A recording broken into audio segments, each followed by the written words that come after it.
There's a customer none of us are allowed to serve. I work at the Lone Star Diner, off the lonely stretch of highway between Carson City and Reno. That's not the real name, for reasons that'll become clear. Why am I here? Because my life didn't go the way I'd planned. If you're working at a diner in the middle of nowhere after college, it's usually because things have gone sideways. But Lone Star isn't just any diner. It pays $50 an hour. That's not a typo. And that pay comes down to one reason: one man. My first day, I learned the rules. Some tables must be spotless. Others could be covered in dust and no one would care.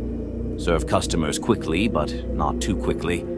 The food, make it decent but never amazing. The regulars want mediocrity, a place to be alone with their regrets and coffee. I adapted. Intentional mediocrity. I could do that.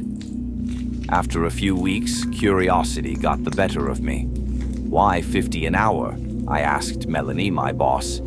She didn't look up from counting bills. Told you your first day, you gotta be good at following rules. And when it's an important rule, you'd better be perfect. She gave me a look that said not to push further. I didn't, not until I saw him.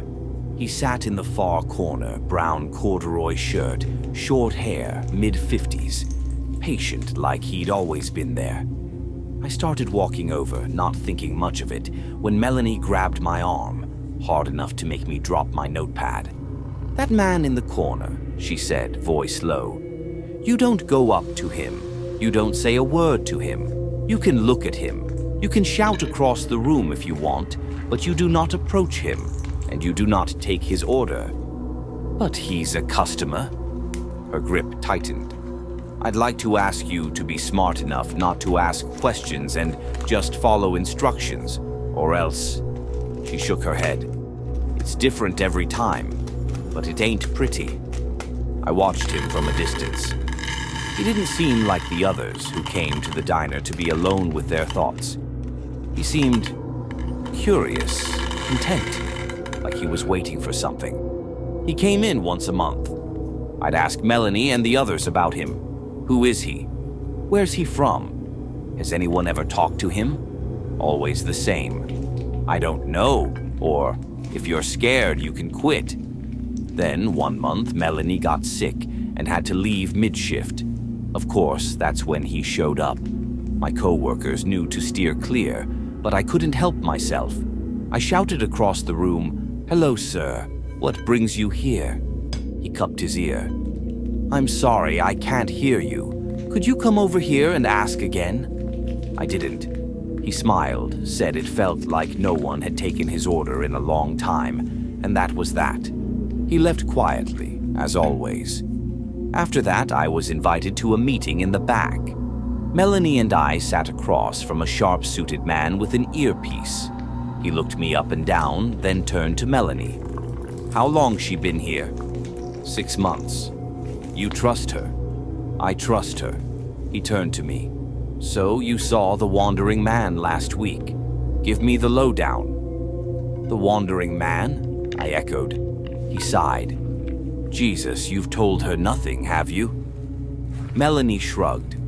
"Sometimes I think curiosity draws him in. The less people know, the better," the agent explained. "The wandering man is what we call the guy who sits in the corner. This diner, it's a government operation. He's a phenomenon we discovered years ago. Used to just walk the desert, talking to strangers. Sometimes weird things happened, sometimes grisly things. We don't try to take him in. Not safe." He looked at me as if expecting me to ask more. I didn't. After that, I stopped asking questions. The agents would fill the diner near the end of the month, watching him, taking notes. He'd just sit there, never doing much. Employee turnover was high. I started to understand why. People couldn't handle the unspoken truth of who the diner was really for. I stayed, but I'm not sure why. Then came Malcolm, a new hire, eager, helpful, couldn't wait to impress. Melanie and I gave him the rules. There are things about this diner that are strange, rules you will not question. If you can't handle that, don't work here." He nodded, eager as ever. The next time the wandering man appeared, I stopped Malcolm as he came out from the back. "You will not, under any circumstances, serve that man. Don't even talk to him." "Just taking out the garbage," he said, and left.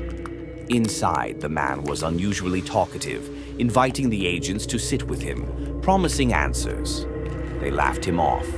As Malcolm returned through the side door, right next to the man's table, the man's demeanor changed. 30 visits. Terrible service every time," he muttered as Malcolm passed.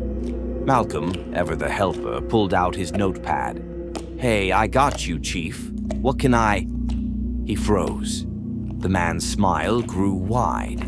Then both of them vanished, gone, as if they'd never existed. A megaphone blared. "Alert level black. Wandering target has compromised a civilian." Melanie quit soon after. She told me she always knew she'd leave after the 10th disappearance. I stayed, but not for the money anymore. Maybe out of inertia or dread. The agents kept coming, hoping to learn something new every time the man took someone. We were a zoo, and he was the exhibit. I decided when the wandering man came, I'd be the only server. No more mistakes. The next month, he arrived differently, walked right through the front door, late at night, as I was closing up. He approached the counter. I froze. "Don't worry. I have my own little set of rules," he said, smiling. "I know you've been curious. Cautious curiosity is a great thing, especially in such a reckless species." I didn't say a word. "I'd like to answer why I'm here. It's simple. This little game is just so unbelievably fun." He promised to return again soon with a new game. Then he was gone. A cake box sat on the counter. Maybe it was there the whole time, maybe it appeared after. Inside, Malcolm's severed head, expression blank, surrounded by a clumsy arrangement of flowers. A note, in childish handwriting. "I brought him back, just like you wished." The worst thing about being trapped in a diner in the middle of nowhere is realizing there's nowhere else to run. Every inch of the planet is under the same sky, the same stars.